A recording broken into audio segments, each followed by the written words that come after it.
여러분, 초대와 중세 사이에 보면 마카리오라는 교부가 등장을 합니다. 이 사람은 사막 교부인데요. 왜 사막 교부라고 불리냐면 사막에 움막을 짓고 살았어요. 그러니까 이 생각 완전히 모든 것을 끊어버리고 그냥 사막에 살았는데 뭐 하며 사막에 살았을까요? 기도하면서 그렇게 사막에 산 사람이었어요. 그래서 이제 그는 어떻게 알려져 있냐면 하나님과 날마다 교통하는 사람이고 사탄도 그를 두려워했고 심지어 마른 뼈들과도 소통할 수 있을 만큼 대단한 영성을 가진 사람이라는 그런 전설 같은 이야기가 등장을 합니다. 근데 중요한 건 그의 기도는요, 우리가 아는 것처럼 뭐 대단한 시간들과 대단한 이런 어휘를 발휘했던 기도가 아니라 굉장히 간단했다고 그래요. 그의 기도의 대부분은 어떤 기도였냐면 바로 이건데, 한번 따라할까요? 주여 저를 불쌍히 여기소서. 딱 이 한마디가 그의 기도를 요약하는 정리더라는 거예요. 간단하잖아요.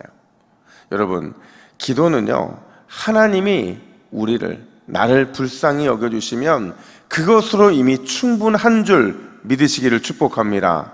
왜 그렇습니까? 여러분, 기도의 응답이 왜 임하는 줄 아세요? 우리가 뭔가 열심히 기도해서 기도의 응답이 임합니까? 아니에요. 우리가 뭔가 응답 받을 만한 조건이 있기 때문에 응답받은 게 아니라 하나님이 우리를 불쌍히 여기시고 긍휼히 여겨주셨기 때문에, 그래서 우리는 비로소 응답의 역사를 경험하게 되는 겁니다. 여러분, 오늘 이 새벽에 하나님이 다른 거 다 제쳐놓고 저와 여러분들 그리고 우리 동부교회를 불쌍히 여겨주실 줄로 믿습니다. 여러분, 오늘 본문은요, 십자가 고난을 이제 몇 시간 앞두고 예수님께서 제자들과 함께 겟셋마네로 가는 장면이 시작이 됩니다. 겟셋마네는요, 감람산 서쪽에 있는 작은 비탈길인데 이곳에서 예수님은 자주 제자들과 영적인 교제를 나누셨어요. 또 오늘 본문에서는 이곳에서 하나님께 깊은 기도를 올려드리죠. 근데 중요한 건 오늘 기도를 기준으로 나머지 이 마가복음의 모든 내용 속에서 승리의 기도, 실패의 기도, 구원의 기도, 절망의 기도, 완전한 기도, 실패의 기도, 이런 기도로 확연하게 나누어지는 시간이 되게 된다라는 거예요. 여러분, 오늘 본문에서 승리, 구원, 완전한 기도는 누구의 기도일까요? 예수님의 기도죠. 그러면 반대로 절망, 패배, 실패의 기도는 누구의 기도일까요? 제자들, 특별히 베드로와 야고보와 요한의 기도더라는 거죠. 과연 이렇게 나누어지는 이유가 뭘까? 오늘 두 가지를 좀 기억했으면 좋겠는데, 첫 번째로 여러분, 기도의 무게중심이라는 게 있어요. 기도의 무게중심은 항상 하나님의 원함, 하나님의 뜻이 되어야 한다는 사실을 우리는 기억해야 된다는 거죠. 오늘 예수님께서 제자들 향해서 이렇게 요청하십니다. 우리 34절 말씀을 같이 한번 읽을까요? 시작. 내 마음이 심히 고민하여 죽게 되었으니 너희는 여기 머물러 깨어 기도하시라 하시고. 아멘. 예수님은 제자들에게 깨어 있으라, 깨어서 기도하라고 말씀을 하세요. 그리고는 혼자서 기도의 자리로 나아가시는데, 여러분, 질문 하나 해볼게요. 제자들이 예수님이 하시는 기도의 소리를 들었을까요? 못 들었을까요? 제 얼굴에는 답이 없습니다. 여러분, 예수님이 기도하시는 것을 제자들이 그 소리를 들었을까요? 못 들었을까요? 자, 보세요. 35절을 보면 제자들과 예수님과의 거리가 어느 정도라고 말을 해요? 조금이라고 말을 합니다.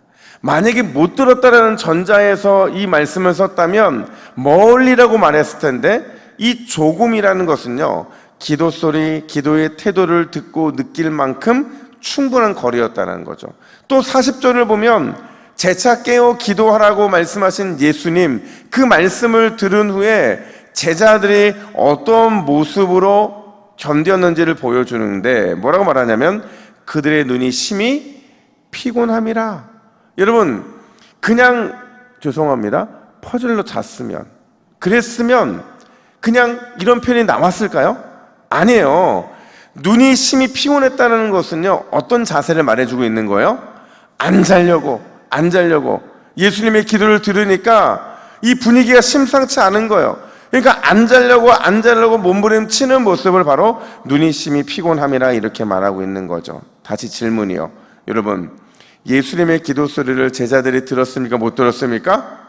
들었죠. 무엇을 어떻게 기도했는지를 정확하게 들었을 거라는 거죠. 기도하시는 예수님의 소리도 들렸을 것이고 그분의 마음도 느껴졌을 것이고 예수님의 태도도 듣고 느끼고 볼 수 있을 만큼 충분한 거리에 있었다라는 거예요. 그럼에도 왜 제자들은 기도에 실패했던 걸까? 왜 깨어 기도하지 못하고 넘어지고 있는 걸까? 그 이유를 예수님은 자신의 기도에서 이렇게 표현하십니다. 우리 36절 말씀 같이 읽습니다. 시작. 그러나 나의 원대로 마시옵고 아버지의 원대로 하옵소서 하시고. 아멘. 지금 제자들의 기도에 집중하지 못하고 스승의 처절한 기도를 들으면서도 기도에 동참하지 못했던 이유가 뭐냐? 그 이유를요, 예수님이 이렇게 말씀하시는 거예요.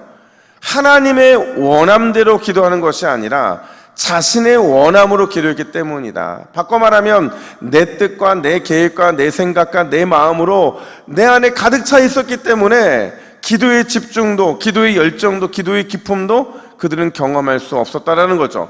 반면에 예수님의 기도는 그 기도가 깊은 기도이고 간절할 수밖에 없었던 것은 자기의 원함이 아니라 누구의 원함에 초점이 맞춰져 있었기 때문에 그래요?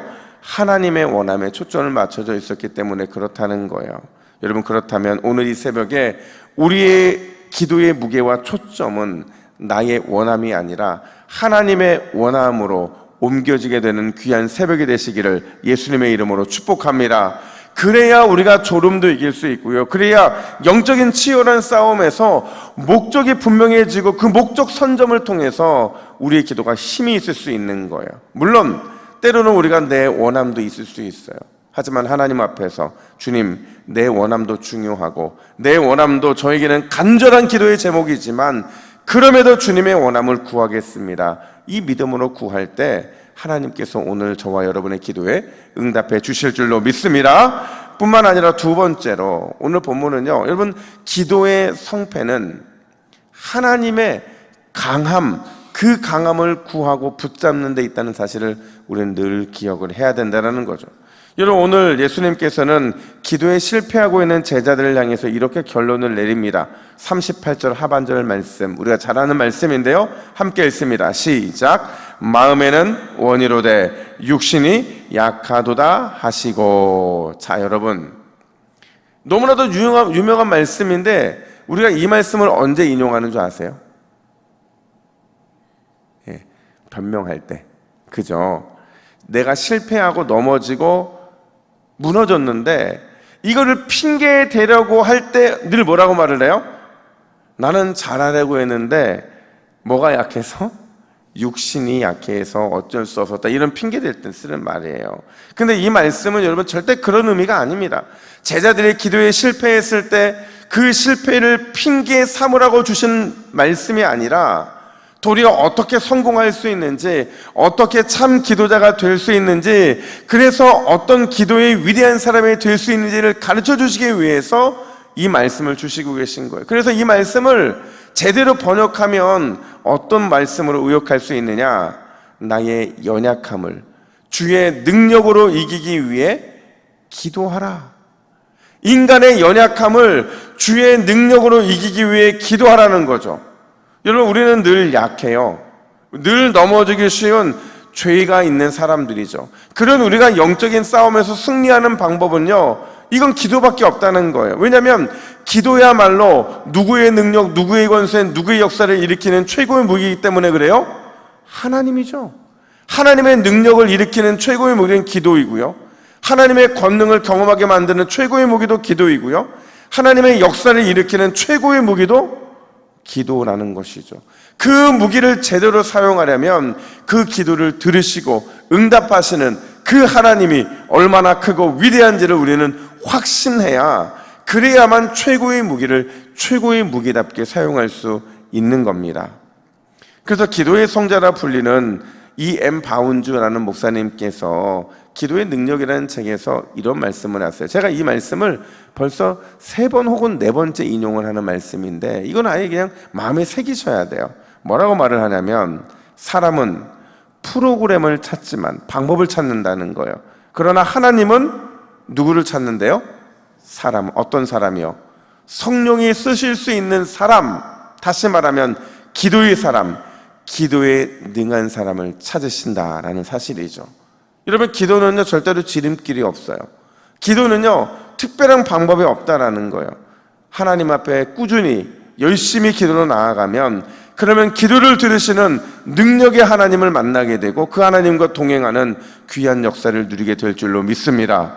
오늘도 그 믿음으로 기도의 자리에서 승리하시기를 예수님의 이름으로 축복합니다. 아멘. 함께 기도의 제목을 함께 읽고 기도의 자리로 나아가겠습니다. 우리 합심으로 같이 읽습니다. 시작. 주여, 항상 내 기도 무게의 중심이 나의 원함이 아닌 하나님의 원함에 있게 하옵소서. 하나님의 강함을 믿고 구하는 기도의 사람이 되게 하옵소서. 아멘. 함께 기도하겠습니다.